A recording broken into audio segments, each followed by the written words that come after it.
So many people in this world are dealing with so much stress from so many different environments, from their jobs, their careers, from financial world that we're a part of today, the worldwide economic downturn, and then all the normal challenges that you face if you have a family and you're working hard and you're raising children.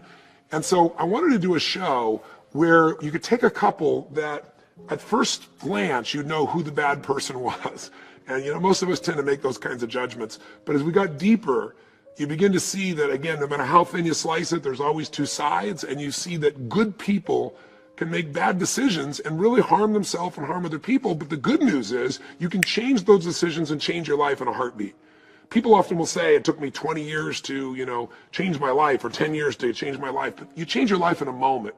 The moment you get the truth clear in your mind, the moment you get clear about what's most important to you, and the moment you make a decision and act on it. And that's what the show is really about. So I put the show together and worked with this couple because of a couple of reasons. Number one, there are, 5 kids involved here, 5 boys that desperately need parents, and neither one is really there at this time. They were both caught up in their own pain. And how many families do we see like this? It's so easy to point the finger at other people, but when we get overwhelmed, when we get overloaded, we forget about the impact we're having on other people very often that we care about the most, or we know it, but we feel like we're powerless to change it. And so these kids, I wanted to make sure we made a support system for by getting these parents back together. I also saw that there were 2 people here that really loved each other, but were just hurting each other. And unfortunately, that's too common as well. And I thought if we could look through the lens of how to heal a relationship like this, if it was possible to heal, I didn't know for sure if it could be, then we'd be opening a door for many people to ask some new questions, to reevaluate their own relationships, and to maybe put some things back together in their own lives. But I also picked this couple because they were a perfect metaphor for what we're seeing more and more in the culture we live in today, which is what we think is most important, even when we achieve it, doesn't fulfill us. There are many human needs, and one of the human needs that we all have is to feel significant, to feel unique, to feel special, to feel important. And it's a need we all have. Some people get that need by knowing more about baseball than anybody else. Some people get that sense of significance by trying to control everybody else. Some people get that need of significance met by working harder than other people. Some by being more generous. Some by wearing, special makeup or dressing in a unique way or having earrings every location you want to imagine or don't want to imagine. So there's lots of ways to feel unique and special, and it's a need. Everybody's got it. Some people do it through their religion. But when we make that need first, when we make our own sense of significance first above everything else, there's such a vicious price to be paid. And yet we don't know this as a culture today. In fact, if you go to a place like India and you ask people there, young people, high school students, what do you want to be when you grow up? The number one answer that you'll hear is a software engineer. Because in India, the number one thing to do is to become successful, to educate yourself. You work hard, you educate yourself, and then you work in an industry that's growing, and software obviously is growing, and you're paid well, and then you can help take care of your family and your friends, and that's the way in which your life has meaning. And that's not true for everyone universally, but it's the largest metaphor. In the United States, and I can't remember if it was USA Today or ABC News, I think it may have been a poll where they both worked together. They did a poll only about 6 months ago, and they asked high school students in the United States, what do you want to be when you grow up? And what do you think they said? Famous. Now, famous just means I want to be significant, I want to be unique, I want to be special, I want to be important. But today, you can become famous by being infamous. Today, you can be famous by, creating enough problems, by being stupid enough. Some of the role models that we have today, so most of the role models in the media at least, very often for young people are people that are constantly getting themselves in trouble and then getting acknowledged for it, being rewarded for it, being paid, $1 million for your story when you're going in from drug rehab before you even go in the case of somebody like Lindsay Lohan.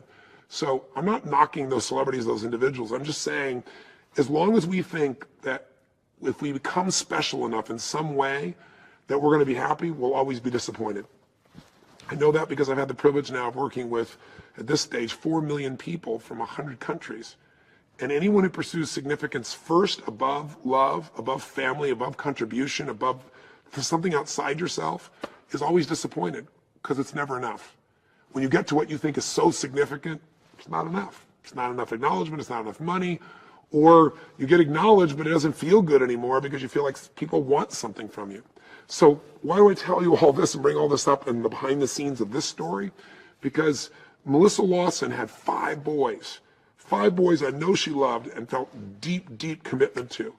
And yet that commitment seemed to disappear as she entered a culture where people think of a woman who works at home as a housewife as being worthless. Other women give that impression. And we allow the culture to start to control us, to start to make us decide what's important, what's not important. And when that happens, you're going to have the same problems everybody else in the culture has. And would you say most people in our culture are happy, fulfilled, have a deep sense of meaning, love their work or mission, are physically fit and strong, have passionate, healthy relationships? The answer would be no. Not for the majority of people. So if you act like everybody else, if you pursue what everybody else pursues, you're going to have a problem. That's not to say this woman shouldn't have the right to pursue her music, but she was doing it in a way that was destroying her own boys and destroying her intimate relationship with her husband, and frankly, I believe destroying herself. On the other hand, it's always two-sided, right? I knew that underneath this, for her to be there, this man, Rick, her husband, must have some real challenges too that haven't shown up. And when I first heard about this, and I heard that, while she was off doing this show, that he had an affair, I just want, my number one thing is I need to take him and rip him open, right? Teach this guy a lesson. I mean, I understand people do this all the time. I understand this are needs, but he can't have some justification for that. He's got to own this. He's got to turn this around. But as I dug in, and I've got the story behind the story that really Melissa left the boys, he supported it, to go on the show, but then the show said, hey, you can't talk to your family for 3 months, and she agreed.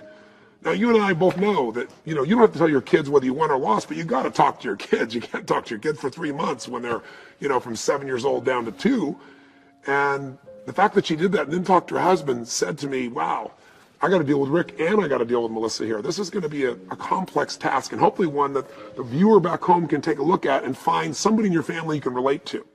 Rick clearly is a guy that was very weak. He was hoping Melissa would just take him for a ride and get him rich and happy. He certainly loves her, but he wanted her to do all the work. And he's piddling off doing things like being on Facebook. On the other hand, Melissa's leaving the kids just assuming they'll be fine with their father, who really doesn't have the skills to take care of them. And she's off pursuing her dream, and the kids are the ones suffering. So if you judge these people, you can't help them. That's the one thing I've learned over the years, is to help people, you got to get the story behind the story. You got to dig underneath and see what's really going on. And I know that's not Melissa is uncaring. I knew it's that Melissa doesn't feel like she's enough, which is a common thing most human beings have. So how do we tackle this? Well, I tackled it by saying, we got to get to the truth. I got to get them out of the environment where they are, separate them from the kids by themselves first, take them to someplace new, which we brought them here to Malibu, sat down, and let's get underneath it. And as we get underneath it, we got to get them to see the truth. I got to get him to see that he's been trying to live off his wife, and he's basically undisciplined and been lazy. That's not who he is, but that's how Rick's been behaving. And I got her to see that you've been making everything about yourself more important than your children. Is that audience really clapping? Is that the same as your children saying, Mommy, I love you? Or the need that your kids have for you? And if you watch the clips, in the show, it ends up being, 10 seconds. All you see me basically saying is, I want to slap you two, both of you. But if you get underneath it, you'll see we spent 2 hours. And I think on the site here, if you click, you'll see, if you want, more of that therapeutic intervention, and you'll see how the breakthroughs actually happen, because they made some huge breakthroughs right away, right out of the jumping blocks, so to speak, starting blocks. Now, what do we do next? I got to make sure they're both committed. Once I get Rick to see that Melissa really does need him, once I get Melissa to see she needs to be there for her children, she can see where she was selfish, he can see where they're selfish. Now there's an opening. But that opening is going to close back up unless I get them to commit and do some things to change their life. So very quickly, I got to do something physical. I want to do something to test them, and it doesn't show up in the show because of time. And so I wanted something that would make them face fear. So we were already working with Red Bull, and I asked them, what do you have that would just push people to the edge? And they said, well, Tony, you're a helicopter pilot, and you know what it's like to do some stunts in helicopters. It's impossible to do a 360 in a helicopter. The G-force is intense, and it would rip the helicopter apart. But we said there's one helicopter in the world, we own it, it's an experimental helicopter, and one pilot in the world who can do this, and they said it's the wildest, most intense ride you could possibly imagine. I said, I want that.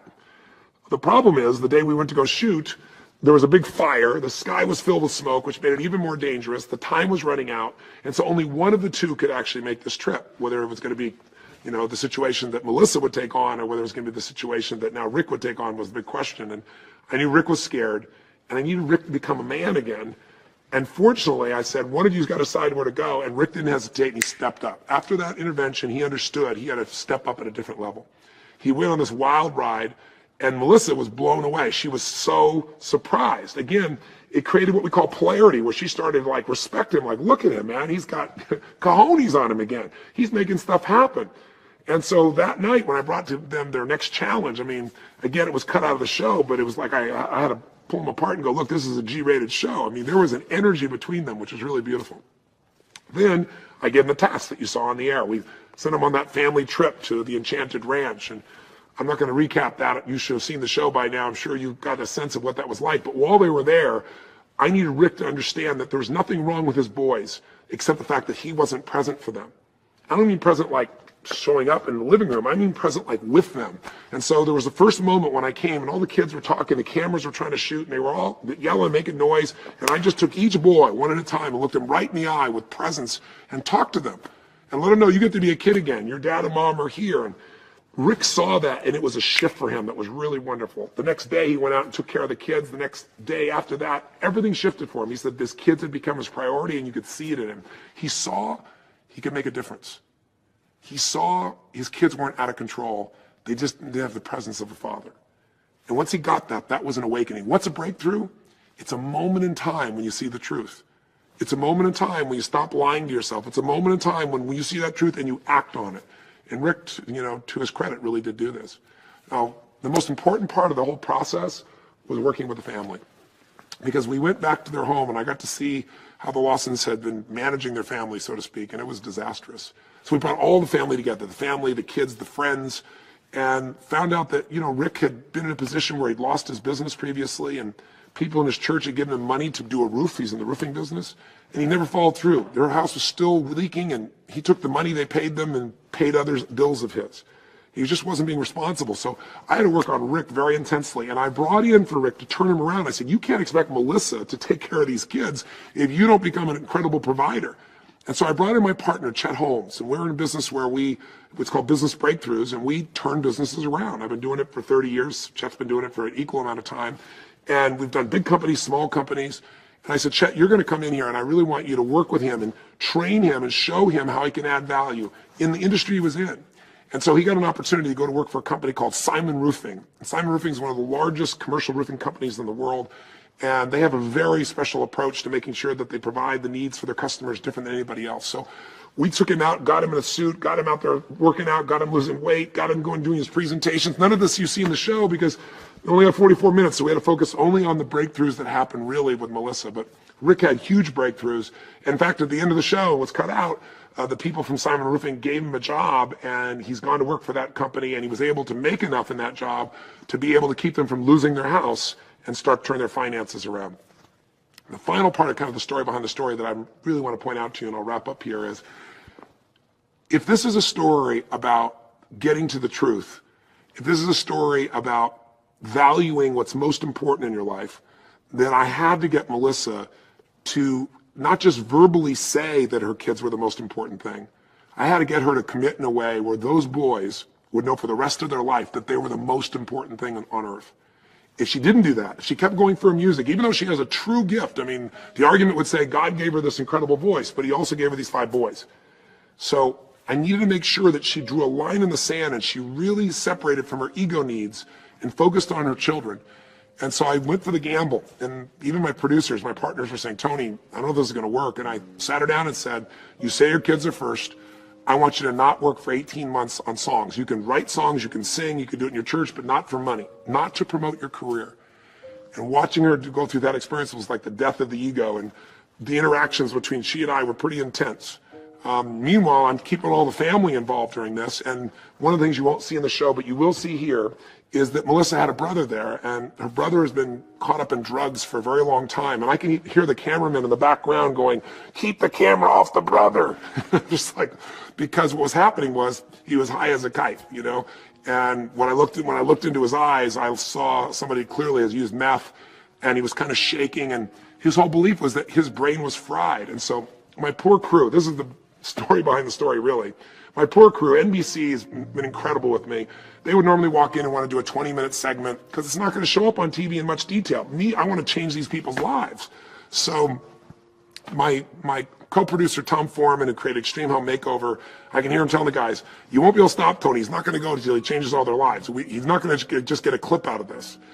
And so after we've gone for about 3 hours with the whole family and everybody's transforming and Melissa's made shifts, everyone's making shifts, I look here and I see this young boy, this young man in the middle, and I can see he has no relationship with his parents where they don't, they just see him today as broken. And even his sister not seeing for who he is. And I thought, you know what, I got to help this young man. And unbeknownst to me, the camera guys are holding this on their shoulders, these big heavy cameras for hours and hours. People are booked to fly out on planes. I haven't finished the final task. If I don't give them the task and we don't film it, the whole thing falls apart, the whole shoot. We can't be here the next day to shoot. And time is ticking off. And meanwhile, I turned to this young man. I said, I know this will probably, my crew's going to kill me. And this will never probably show up in a million years on television, but I got to help you because I can.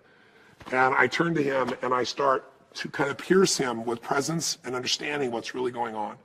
And if you're really interested, if you know anybody who's on drugs, if you know anybody that you think really can't change, or they're just not aware of what's really going on in their life, it's a clip worth looking at for a few minutes. I hope you'll check it out.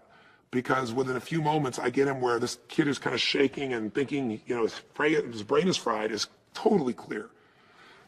And I get his father and mother to see him in a totally new way, and his sister as well.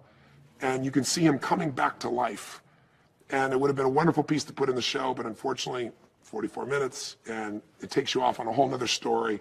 But we have it here for you to take a look at the clip just to see what's possible. I hope you'll check it out. But in the end, Melissa, to her credit, the transformation that occurs is she's mad, she's angry, but she makes the shift. She really commits to being a mom. Meanwhile, I've got a plan. If she really commits, I'm not going to hold her 18 months. I'm going to give her a new opportunity, but she doesn't know that.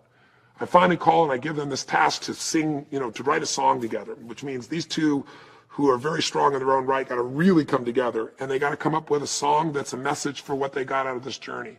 And when they arrive in LA on 2 days' notice, they sing this amazing song, United We Stand. I was doing everything not to cry because it was the message I wanted to give them from the very beginning, that all the problems that we have in our lives, the problems with the kids, the problems economically, problems in a relationship, are because we've divided ourselves. Oftentimes we divided within ourselves what we should and shouldn't be like, but we certainly divide with our partners in life. And the song's words just expressed what everything was really about. It was really, really beautiful. And in the end, if you saw the show, Melissa then discovered that now that she doesn't, need to commit this way, now that she knows what's most important is her kids and she's living that way, she's given opportunity to have a record contract. And I'm happy to tell you that here's what Melissa's doing today. The update is Rick has become a real man for his kids. Melissa will tell you straight. He's absolutely incredibly strong and present in his incredible experience. In fact, Melissa and Rick went back to the Enchanted Ranch, and they're there with the man who created that ranch there that you saw on the show. And he said, are these the same kids? And he's kind of like Wyatt Earp. If you saw the show, he's not in any form of exaggeration. The kids are so different because Rick's so different. And he's working hard. But meanwhile, Melissa, the change in her is just, I couldn't be more grateful. It's been a year. And here's a woman that, her kids are number one no matter what. She's finding a way to take care of 5 boys, figure out how to manage everything simultaneously, take care of the house, take care of this, have her career. And a telling sign was they had a July 4th concert for 30,000 people, and Melissa's going to be one of the headliners. It's in Texas. And she's going to go beyond that. Normally, for 2 or 3 days, she would just shut off and not talk to anybody, turn off from her kids. And this time, she was with the kids the whole time. They rented an RV. They had the RV right there besides the stage. So she was with her kids the whole time. She invited the kids on stage, and she was present with them while she put on this incredible concert. Another element I thought was really telling about how much she's changed was she had an opportunity with Sony Red to go on concert tour with them and potentially have them be her label. They could do some amazing things for her career. They're a great label. And the man said, look, I can't hear any complaints about you. I heard you complain about maybe going on the road, being apart from your kids and your family. He said, that's not going to work here. And she said, you know what, the offering you're giving me is amazing, but my kids do come first. And I have another way to do a record contract that's not as dramatic or as exciting, but it allows me to take care of my family first. And she's chosen that. So she's working with Ray, the man you saw on the show, and she's coming out with an album, but she's coming out right away with a song. And if you click on the next button, or maybe it'll come on right after I'm done here, you'll hear the full song of United We Stand. And if the spirit of it touches you, go to iTunes and get it. We have no connection to this, but we have a connection to the hearts of these people, and they're doing well, they're growing, they're expanding, And Melissa, I think, has shown every woman in America there's nothing more important than your children, not even your career, and there's a way to have it all. But you got to keep your priorities straight if you're going to be happy. And you got a couple here that I'm sure will have their ups and downs, as all couples do, but there's a deep love for each other. There's no divorce a part of this life. These kids have two parents that are there for them. And I think, Rick and Melissa have really shown us how much life can change if you get your priorities straight. And we all have to decide what those priorities are. So that's the story behind the story. If the show touches you, please pass this on. There's some links here you can send, or if you haven't seen the show and you just heard the whole story, go watch it on Hulu. And once again, you can see what's happening with the two of them by clicking on the next click button nearby. And I really encourage you to see the intervention that was done with her brother, so you get a sense of just how you can get people present within a few moments. Thanks for watching. Live strong and live with passion.